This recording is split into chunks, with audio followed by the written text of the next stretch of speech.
ज़बरदस्ती जाके हल्ला कर रहे हैं लोग। इसका मतलब सबको या तो मिर्गी का दौरा पड़ रहा है या पागलपन का दौरा पड़ रहा है। देखिए, ये जो वैकल्पिक मीडिया है, इसकी ताकत प्रधानमंत्री नरेंद्र मोदी अब समझने लगे हैं।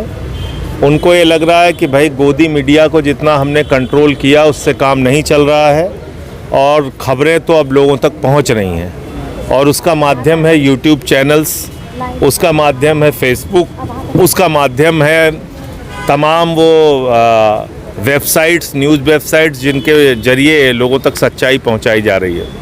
रील्स बना के, वीडियो बना के, मौके पे जाके ग्राउंड रिपोर्टिंग करके, तो उस पर भी ये रोक लगाने की कोशिश है। जिस तरह से कई चैनलों पे पिछले दिनों कार्रवाई हुई या इन्फ्लुएंसर्स पे कार्रवाई हुई, मैंने ये मुद्दा पार्लियामेंट में भी उठाया था, और ऐसी किसी भी कोशिश के खिलाफ आम आदमी पार्टी और हम लोग लड़ेंगे। सर, राघव चड्ढा जी के बारे में क्या कहेंगे? आम आदमी पार्टी ने उनको नेता से हटाया है। अब उसकी उसके संबंध में जो पार्टी का निर्णय था वो राज्यसभा सचिवालय को अवगत करा दिया गया है। सर, देश के ताज़ा हालात पर क्या कहना? सरकार कह रही है सब कुछ ठीक है, लेकिन लोग पलायन कर रहे हैं दिल्ली से सिलेंडर। नहीं, लोग जानबूझ के गैस की लाइन में खड़े हैं घंटों घंटे, और प्रॉब्लम तो कोई है नहीं। पेट्रोल पंप पे ज़बरदस्ती जाके हल्ला कर रहे हैं लोग। इसका मतलब सबको या तो मिर्गी का दौरा पड़ रहा है या पागलपन का दौरा पड़ रहा है। इस देश की जनता बेवकूफ़ है, पागल है। वो जानबूझ के गैस की लाइनों में खड़ी है, 7-7, 8-8 हज़ार रुपए का सिलेंडर खरीद रही है।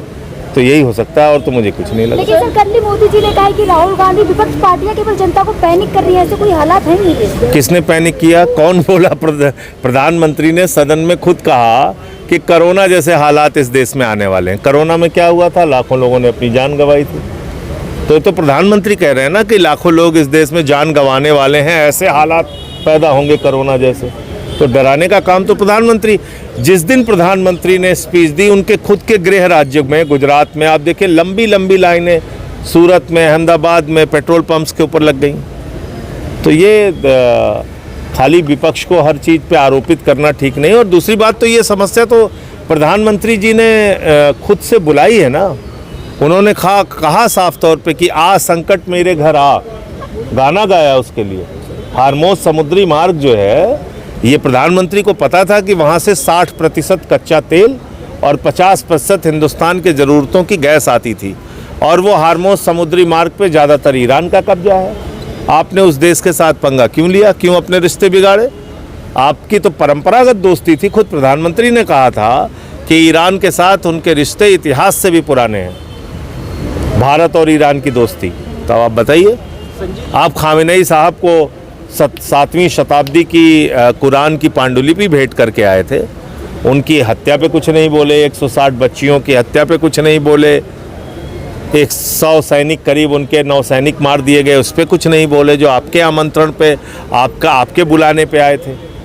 तो इसको क्या कहेंगे? सर, कांग्रेस के नेता हैं, उन्होंने जो वेस्ट एशिया में क्राइसिस चल रहा है उसमें सरकार की कूटनीतिक हैंडलिंग की तारीफ की है, सराहना की है। अब आनंद शर्मा जी ने क्या टिप्पणी की है मैंने सुना नहीं है, लेकिन सराहना किस बात की कर रहे हैं मुझे नहीं मालूम।